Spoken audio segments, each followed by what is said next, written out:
जय हिंद दोस्तों, स्वागत है आप सभी लोगों का फिर से आज एक नए वीडियो में। आज हम लोग पढ़ने वाले हैं फंडामेंटल ड्यूटीज और मूल कर्तव्य के बारे में। कल हम लोगों ने डीपीएसपी के बारे में बहुत अच्छे से पढ़ा था। एक ही वीडियो में हमने सारे उसके इम्पोर्टेंट क्वेश्चन जो थे, टॉपिक थे, वो कवर कर लिए थे। आज उसी तरह हम लोग पढ़ेंगे फंडामेंटल ड्यूटीज को। देखिए, हम लोगों को मूल अधिकार दिए गए हैं, राज्य के नीति निर्देशक दिए गए हैं जो कि राज्य का कर्तव्य है। उसी तरह हम लोगों का भी कर्तव्य बनता है, जो नागरिक हैं उनका भी कर्तव्य बनता है। हालांकि ये जो कर्तव्य थे उन्हें मूल संविधान में ऐड नहीं किया गया था, लेकिन बाद में सरदार स्वर्ण सिंह समिति की सिफारिश पर इन्हें ऐड ऑन किया गया, इन्हें ऐड किया गया। कौन से संविधान संशोधन के तहत? 42वां संविधान संशोधन 1976 के तहत। अब देखिए, मूल कर्तव्यों को ऐड करना क्यों ज़रूरी है? क्योंकि सबको अपने अधिकार पता है, अधिकार ऐड हो गए, लेकिन कर्तव्य भी पता होना चाहिए, क्योंकि मूल कर्तव्य और जो मूल अधिकार हैं ये आपस में सह संबंधित हैं। ठीक, ये क्वेश्चन भी आ जाता है, मूल कर्तव्य और जो मूल अधिकार हैं वो क्या हैं, वो आपस में सह संबंधित हैं। तो आइए सबसे पहले हम लोग इसमें से कुछ जो इम्पोर्टेंट क्वेश्चन है वो अच्छे से समझ लेते हैं। सबसे पहले तो यही क्वेश्चन आ जाएगा कि मूल कर्तव्य को किसकी सिफारिश में संविधान में ऐड किया गया, किसकी सिफारिश में संविधान में ऐड किया गया? तो ये कौन थे? सरदार स्वर्ण सिंह समिति। और ये भी क्वेश्चन आ सकता है कि उस समय किसकी सरकार थी? कांग्रेस की सरकार। तो कांग्रेस की सरकार ने सरदार स्वर्ण सिंह समिति की सिफारिश पर किसको ऐड किया? आर्टिकल कौन था? Article 51A। 51 कहा कह लीजिए, या 51A। और भाग कौन सा था? 4A। भाग 4A में आर्टिकल 51A के तहत मूल कर्तव्य को ऐड किया गया। और अगर क्वेश्चन आ जाए कि संविधान, मतलब कि जब मूल कर्तव्य ऐड किया गया तब कितने मूल कर्तव्य ऐड किए गए थे? तो कितने ऐड किए गए थे? 10। ठीक, इसमें कितने ऐड किए गए थे? 10 मूल कर्तव्य।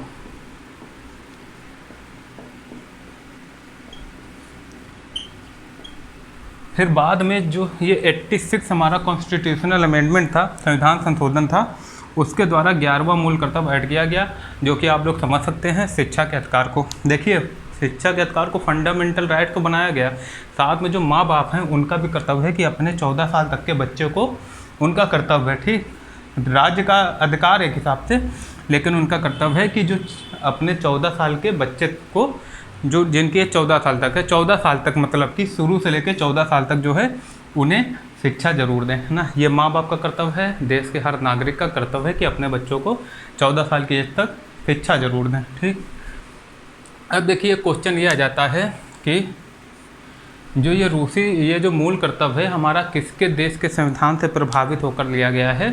तो ये सोवियत संघ जो था, पूर्व रूसी संविधान, जो सोवियत संघ था, जो अविघटित रूस था, उससे लिया गया। ठीक, इसको कहते हैं सोवियत संघ। तो देखिए क्वेश्चन कुछ भी आ सकता है, या तो कह देंगे रूस से, या कह देंगे पूर्व सोवियत संघ। क्या आ जाएगा क्वेश्चन?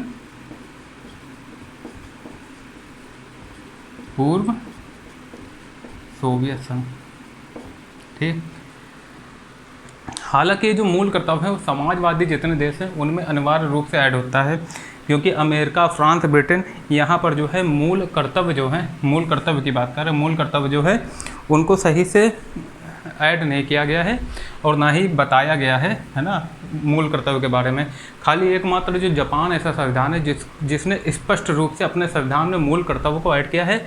और आप समझ भी सकते हैं जापान के नागरिक अपने देश के प्रति कितने ज़्यादा ईमानदार और प्रतिबद्ध होते हैं सेवा में, हर एक चीज़। जापान का तो उदाहरण एग्जाम्पल दिया जाता है नागरिक का जो कर्तव्य है उसको निभाने के मामले में। बहुत सारे मेमेज भी बने हैं और बहुत कुछ बने हैं जापान के बारे में, बहुत से उदाहरण दिए जाते हैं अच्छे अच्छे। अब देखिए, ये आप लोग समझ गए। सबसे पहले तो जो मूल कर्तव्य है ये किसकी सिफारिश में ऐड किए गए? सरदार स्वर्ण सिंह समिति की सिफारिश पर। ठीक, और शुरू में कितने, 42वें संविधान संशोधन के तहत कितने मूल कर्तव्यों को ऐड किया गया था? तो 10 मूल कर्तव्य को। ठीक, लेकिन अगर पूछ दे कि जो 11वां मूल कर्तव्य है वो कब ऐड किया गया? वो किया गया 2002 में, वो जो 86वां संविधान संशोधन हुआ था हमारा, उसके तहत 11वां जो मूल कर्तव्य है उसको ऐड किया गया। अब एक क्वेश्चन और आ जाता है कि जो ये वर्मा समिति है, देखिए ये तो सबको पता होगा, सरदार स्वर्ण सिंह जो समिति है वो किससे संबंधित है? मूल कर्तव्य से। ये भी पूछ सकते हैं ना, क्वेश्चन किसी भी तरह से पूछ सकता है कि ये जो सरदार स्वर्ण सिंह समिति है इसका संबंध किससे है? मूल कर्तव्य, मूल अधिकार, डीपीएसपी, है ना, या प्रस्तावना किसी से भी पूछ सकते हैं।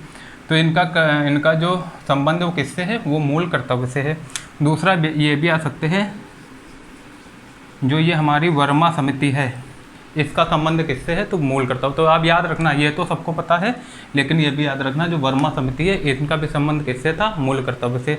और कभी कभी ये क्वेश्चन पूछ देता है कि जैसे कि ये क्वेश्चन यूपीएससी में पूछ दिया गया था कि जो मूल कर्तव्य और मूल अधिकार हैं वो कैसे हैं आपस में, उनकी प्रकृति कैसी, मतलब कि आपस में कैसे हैं, तो वो आपस में सह संबंधित है। ठीक, ये क्वेश्चन आप याद रखना, ये सीधा यूपीएससी में ही पूछ लिया गया था। अब जो हमारा क्वेश्चन क्या बचा है एक, हाँ देखिए ये याद रखना, जो इसको किसके तहत जोड़ा गया, भाग 4A के तहत, और जिसमें बहुत से आलोचकों ने आलोचना भी की। उन्होंने कहा कि इसको मूल अधिकार के तुरंत बाद जोड़ देना चाहिए था, है ना, जिसमें मूल कर्तव्य जो हैं इनमें कोई, इनके जो ओहदे में कोई कमी ना हो। ठीक, मूल कर्तव्य की कोई कमी ना हो और इनको उसी हिसाब से इम्पोर्टेंस दी जाए जैसे मूल अधिकार को दी जाती है, क्योंकि मूल कर्तव्य जो हैं ये हैं कैसे, आपस में से संबंधित हैं। सुप्रीम कोर्ट ने भी इसमें बहुत अपने निर्णय दिए हैं, बहुत अपनी टिप्पणियां की हैं।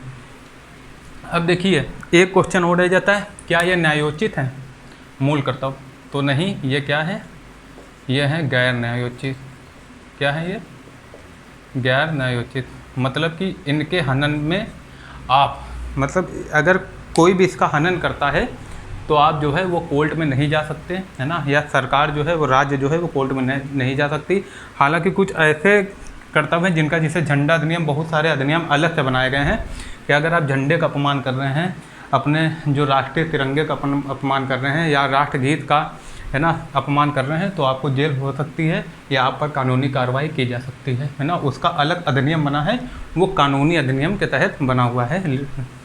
ठीक, अब देखिए जल्दी से आप लोग इसको देख लीजिए एक बार, फिर से एक बार हम लोग रिवीजन कर लेते हैं ना फिर से, जिसमें कि अच्छे से समझ जाए। सबसे पहले कि मूल कर्तव्य जो है वो किसकी सिफारिश पर ऐड किए गए हैं, सरदार स्वर्ण सिंह समिति की सिफारिश पर। शुरुआत में कितने थे, 10 मूल कर्तव्य थे। 42वें, मतलब कि अगर पूछ देंगे कि 42वें संविधान संशोधन के तहत कितने मूल अधिकार ऐड किए गए, हालांकि जो ये थे इन्होंने 8 ही दिए थे, ये पूछ सकते हैं इन्होंने कितने की सिफारिश की थी, इन्होंने 8 की सिफारिश की थी। ठीक, जिसमें से कुछ कांग्रेस सरकार ने, जो उस समय सरकार थी, अपनी तरफ से कुछ ऐड किए और इनके कुछ सिफारिशों को हटाया भी, जैसे कि कर अदायगी थी, उसमें से एक परिवार नियोजन था, उसको हटा दिया गया।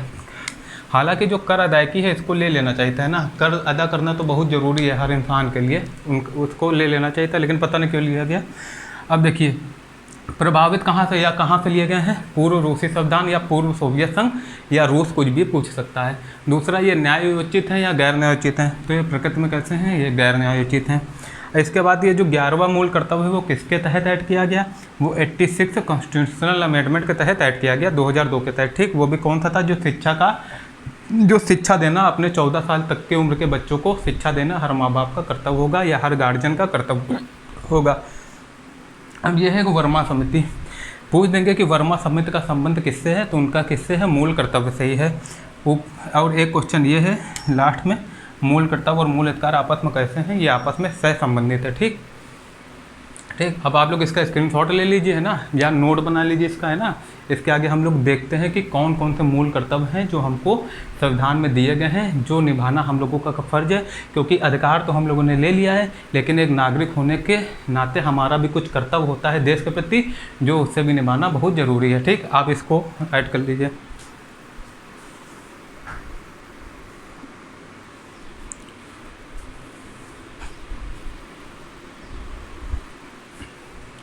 अब दोस्तों हम लोग देखेंगे एक करके जो 11 मूल कर्तव्य हैं उनके बारे में।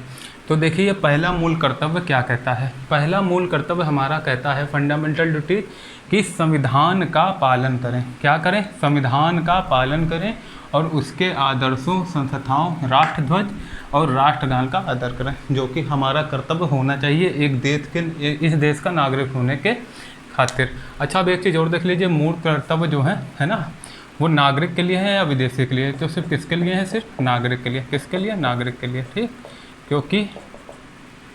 क्योंकि आशा उससे ही की जाती है, उम्मीद उससे ही की जाती है जो अपना होता है। ठीक, तो अपने देश के नागरिक से ही राष्ट्र को, भैया देखिए आप ये ना सोचो कि ये आपके ऊपर कोई वो है दायित्व, ये कुछ भी है ना, ये आपसे, अगर आपका वो ओहदा है देश में, मतलब आपको वो देश समझता है अपने लिए, है ना, तभी आपसे इन सब चीज़ों की कामना कर रहा है ना, वरना विदेशी से भी करता क्यों ना करता, नहीं कर रहा। ये सिर्फ किसके लिए है, नागरिक के लिए ना, क्योंकि हम देश के नागरिक है, हमारा कर्तव्य है। और जो हमारे राष्ट्र को हम ही लोगों से उम्मीद है, किससे, हम लोगों से, हम भारत के लोगों से। अब ये संविधान का पालन करें और उसके आदर्शों, संस्थाओं, राष्ट्रध्वज और राष्ट्रगान का आदर करें। दूसरा कह रहा है स्वतंत्रता के लिए हमारे राष्ट्रीय आंदोलनों को प्रेरित करने वाले उच्च आदर्शों को हृदय में संजोए रखें। जिससे भी हमें स्वतंत्रता मिली है, जो राष्ट्रीय आंदोलन जो हैं जिससे प्रेरित हुए हैं, है ना, मतलब कि जो स्वतंत्रता के लिए हमारे राष्ट्रीय आंदोलन, जितने भी राष्ट्रीय आंदोलन हुए हैं स्वतंत्रता के लिए, उनको प्रेरित करने वाले जो उच्च आदर्श थे, जिनसे लोग प्रेरित होकर राष्ट्रीय आंदोलन में जिन्होंने भाग लिया था, उसको हृदय में संजोए रखे, है ना। उससे जो है हम लोगों की देशभक्ति की जो भावना है वो बहुत ऊंची होगी और जागृत होगी, है ना। देश के प्रति जो प्यार है वो चरम सीमा पर पहुंचेगा। और तीसरा जो है वो कह रहा है भारत की संप्रभुता, एकता और अखंडता की रक्षा करें, उसे अछूत रखें।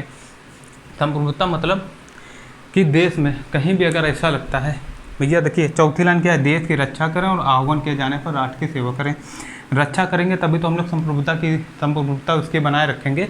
तो हम लोगों का ही कर्तव्य है कि जो देश है उसकी संप्रभुता, एकता और अखंडता की रक्षा करें और उसे अछूत रखें। ठीक, अब ये 4 आप लोगों ने देख लिया, अब इसके आगे का देखते हैं। जब तक आप लोग इतना नोट कर लीजिए। और हाँ, याद रखना, ये अच्छे से पढ़ लेना, क्योंकि क्वेश्चन बना देता है राज्य के नीति निर्देशक तत्व और ये फंडामेंटल ड्यूटीज से। ठीक, उसमें हो जाते हैं कन्फ्यूज लोग। तो इसके वर्ड और उसके वर्ड याद रखना, अभी हम आगे आपको बताएंगे।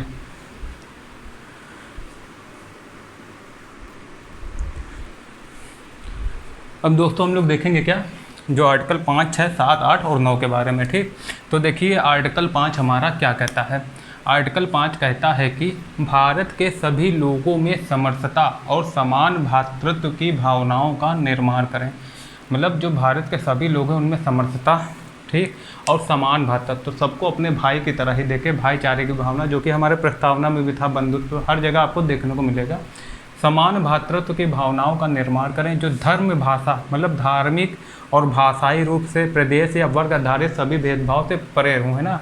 किसी से भी इस आधार पर भेदभाव बिल्कुल ना करें, क्योंकि जो हमारा देश है वो बंधुत्व की भावना पर, भाईचारे की भावनाओं पर विश्वास रखता है। जब सभी भाई हैं तो ना किसी की भाषा से किसी को मतलब, ना किसी की किसी चीज़ से किसी को कोई मतलब, है ना। मतलब यही सब, धर्म, भाषा, प्रदेश, वर्ग से किसी को कोई मतलब नहीं होना चाहिए, मतलब कि निगेटिव मतलब नहीं होना चाहिए, उससे भेदभाव नहीं करना चाहिए। अब जो छठा है वो छठा कह रहा है कि हमारी संस्कृति की गौरवशाली परंपरा का महत्व समझें और उसका परिरक्षण करें। यह हर देश की जो संस्कृति होती है वो उसकी एक आधारशिला होती है। हर किसी को अपनी संस्कृति की रक्षा करनी चाहिए, क्योंकि उसकी संस्कृति से ही उस देश की एक अलग पहचान होती है। तो किसी को भी अपनी जो संस्कृति है वो नहीं खोना चाहिए, ना ही उसको नष्ट करना चाहिए और ना ही उसको कम करने के प्रति बढ़ना चाहिए, ना। उसे जो है हमेशा उसकी रक्षा करनी चाहिए और उसका प्रचार एवं प्रसार करना चाहिए, ठीक, जो कि अब बहुत हो रहा है हमारे देश में। 7वां कह रहा है कि प्राकृतिक पर्यावरण एवं वन्य जीव की रक्षा करें व उनके प्रति दया भाव रखें। ठीक, ये हम लोग को, देखिए हम लोगों का कर्तव्य है। और जो हम लोगों ने अभी DPSP पढ़ा था उसमें भी यही चीज़ आई थी, ठीक, तो वो राज्य का कर्तव्य था, ठीक, और यहाँ ये हम लोगों का भी कर्तव्य है, ठीक। 8वां है वैज्ञानिक दृष्टिकोण, मानववाद और ज्ञानार्जन तथा सुधार की भावना का विकास करें। वैज्ञानिक दृष्टिकोण मतलब हर चीज़ में वैज्ञानिक दृष्टिकोण का विकास करें और मानववाद, ज्ञानार्जन तथा सुधार की भावना का विकास करें। मतलब डे बाय डे खुद में कुछ ना कुछ सुधार करें, क्योंकि आप लोग देख रहे हैं जो हम लोग 50 साल पहले थे वो अब नहीं है, ठीक, जो 100 साल पहले थे वो 50 साल पहले नहीं थे, ठीक है ना। देश जो है वो धीरे धीरे जो है वो विकास कर रहा है, ठीक। अगर हम लोग इस भावना का विकास नहीं करेंगे, ज्ञानार्जन और सुधार अपने में नहीं करते रहेंगे, तो हम लोग बाकी से पीछे हो जाएंगे, क्योंकि कंपटीशन का दौर है। इसलिए हम लोगों को ये चीज़ बहुत अच्छे से ध्यान रखनी चाहिए, ठीक, क्योंकि आप लोग देख रहे हैं कि विश्व में कैसा माहौल चल रहा है ना। तो इस समय खुद की जो रक्षा है इन्हीं सब चीज़ों से कर सकते हैं। खुद के बराबर या खुद से मतलब सबके बराबर और सबसे आगे रखना ही होगा, ठीक। अगर पीछे रहेंगे तो पता नहीं कब कौन सा देश, आप लोग देख लीजिए रसिया और यूक्रेन वाला, ठीक। यूक्रेन जो है वो सभी देश के सहारे है, सभी देशों के बाकी देशों के सहारे हैं, तभी उसका ये हाल है। अगर वो खुद के लिए चल रहा होता, ठीक, जैसे वो परमाणु बम उसमें उसका क्या अप्रसार संधि में उसने हस्ताक्षर कर दिया, परमाणु बम वाली, ठीक, परमाणु प्रसार संधि में उसने हस्ताक्षर कर दिया। अगर उसने परमाणु बम बनाए होते तो क्या रसिया उस पर आक्रमण कर देता? नहीं, लेकिन है ना। तो ये सब चीज़ें समय के साथ पता चलती हैं, है ना। तो इसलिए ये सब जो है इंटेलेक्चुअल बौद्धिक रूप से हम लोगों को पता होनी चाहिए, है ना। अब ये देखिए आर्टिकल 9 क्या कह रहा है। आर्टिकल 9 कह रहा है कि सार्वजनिक संपत्ति की सुरक्षित रखें और हिंसा से दूर रहें। यह सार्वजनिक संपत्ति को सुरक्षित रखना हम लोगों का धर्म है, क्योंकि सार्वजनिक जो संपत्ति है वो किसी एक के नहीं, वो पब्लिक की है, देश की है, ठीक। उसका नुकसान करना है किसके, वो हम ही लोगों के तो पैसे से है, जो हम लोग कर देते हैं उसी से सब बनता है। तो उसका नुकसान करके हम लोग कहीं ना कहीं अपना तो चलो कर ही रहे हैं, लेकिन जो बाकी लोग हैं उनका भी नुकसान कर रहे हैं ना। तो ये चीज़ से हम लोगों को दूर रहना चाहिए। किससे? हिंसा से। हिंसा वाले नहीं कि पता चला 12वीं में जा रहे हो तो कोई सामने दुश्मन है, ठीक है, लड़ाई छिड़ गई सामने से तो वहाँ हिंसा करो, अपने अंदर ही मत करो, है ना, क्योंकि सब भाईचारे हैं। अगर आप हिंसा कर रहे हो कहीं ना कहीं आप अपने भाई को नुकसान पहुंचा रहे हो, अपने भाई के प्रति गलत कर रहे हो। बाकी कानून है, ठीक, जो गलत कर रहा है उसके लिए कानून है, वो सज़ा देने के लिए है, ठीक। तो हम लोगों को एक अच्छे तरीके से एक अच्छे नागरिक का कर्तव्य निभाते हुए देश की सेवा करनी चाहिए और देश को आगे बढ़ाने में हमेशा तत्पर रहना चाहिए। अब आर्टिकल रह गया हमारा 10 और 11, है ना। आप इसको देख लीजिए, अच्छे से स्क्रीनशॉट ले लीजिए या नोट्स बना लीजिए, फिर हम लोग 10 और 11 देखते हैं।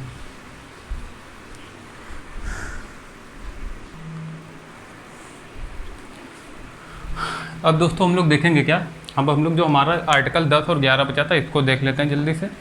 व्यक्तिगत 10वां कह रहा है कि व्यक्तिगत और सामूहिक गतिविधियों के सभी क्षेत्र में, मतलब खुद की और सामूहिक गतिविधियों में जितनी भी गतिविधियां हैं सभी क्षेत्र में, गतिविधियों के सभी क्षेत्र में उत्कर्ष की ओर बढ़ने का सतत प्रयास करें, जिससे राष्ट्र, मतलब एक्सेलेंट की ओर, है ना, एक्सेलेंट, हर काम में अपना 100% दें, ठीक, बेस्ट दें। उत्कर्ष की ओर बढ़ने का सतत प्रयास करें, जिससे राष्ट्र निरंतर बढ़ते हुए प्रगति और उपलब्धियों की नई ऊंचाइयों को छू ले, ठीक। अब आर्टिकल 11 कहता है 6 से 14 वर्ष तक के बच्चों को शिक्षा के अवसर उपलब्ध कराना। क्योंकि ये याद रखना, ये कौन से 86वां जो संविधान संशोधन था, कॉन्स्टिट्यूशनल अमेंडमेंट था, 2002 के तहत जोड़ा गया, ठीक। ये पूछ लेंगे क्योंकि ये नया जोड़ा गया था 2002 में, 11वां है ना, तो ये बहुत पूछते हैं, तो आप इसको याद रखना, ठीक। और जो मूल कर्तव्य है और राज्य के नीति निर्देशक जो तत्व है उसको साथ में एक बार पढ़ लेना, है ना, साथ में, क्योंकि दोनों में कन्फ्यूजन हो जाती है जब क्वेश्चन बना देता है एग्जामिनर, दोनों से इंटरकनेक्ट करके बनाता है क्वेश्चन, और कुछ चीज़ें जो हैं उसमें आपको सेम लगेंगे, है ना, तो उसमें कन्फ्यूजन ज़्यादा हो जाती है, तो या तो गलत हो सकता है या तो आप छोड़ सकते हैं, और ज़्यादातर आप लोग गलत कर देंगे, माइनस मार्किंग हो जाएगी। तो इससे बढ़िया जो या मूल जो कर्तव्य है आप उसको अच्छे से पढ़ लीजिए, ठीक। और राज्य के नीति निर्देशक तत्व भी 2-3 बार अच्छे से पढ़ लीजिए, उसको फिर रिवीजन कर लीजिए एक हफ्ता बाद, आपको अच्छे से समझ में आ जाएगा, है ना, और चीज़ें जो हैं फिर वो कन्फ्यूजन नहीं करेंगे जब आप एग्ज़ाम दोगे। तो आज के लिए दोस्तों इतना ही। अब कल हम लोग पढ़ेंगे संविधान संशोधन कैसे होता है, ठीक, संविधान संशोधन के कौन कौन से टर्म होते हैं, संविधान संशोधन करने में कौन कौन सी बातें याद रखनी होती हैं, किस प्रकार का संविधान संशोधन होता है, और संविधान संशोधन कौन कौन देश में कैसे होता है, कहाँ से लिया गया है, ये सब जो भी है, जो भी उससे क्वेश्चन बनेंगे, जितने भी बनने वाले होंगे, कल हम आपको अच्छे से पढ़ा देंगे। तब तक के लिए आप इसका रिवीजन कीजिए, और जो हमने पहले क्लास पढ़ा दी अगर आपने नहीं देखी हो तो उसको ज़रूर देखना, और इस वीडियो को सब्सक्राइब जरूर कीजिए, ठीक। सब्सक्राइब अगर आपने कर लिया तो अच्छी बात है, और अगर नहीं किया तो इसको कर लीजिए, और शेयर ज़रूर कर दीजिए, जिससे कि हम लोग जो है हम लोग और लोगों के पास पहुँचे, हमारे यूट्यूब की रीच बढ़े, है ना। तो हम लोगों को जब और लोगों के पास पहुँचेंगे तो हमारा भी मोटिवेशन जो है वो बढ़ेगा। क्या बढ़ेगा? मोटिवेशन, ठीक। जब मोटिवेशन बढ़ेगा तो और अच्छे से जो है हम आप लोगों के प्रति और अच्छे से जितना भी है सब कुछ लाने की कोशिश करेंगे, ठीक। जब तक के लिए धन्यवाद। आप लोग अच्छे से पढ़ते रहिए, है ना, और रिवीजन जरूर करना, रिवीजन करना बिल्कुल मत भूलना, ठीक। धन्यवाद।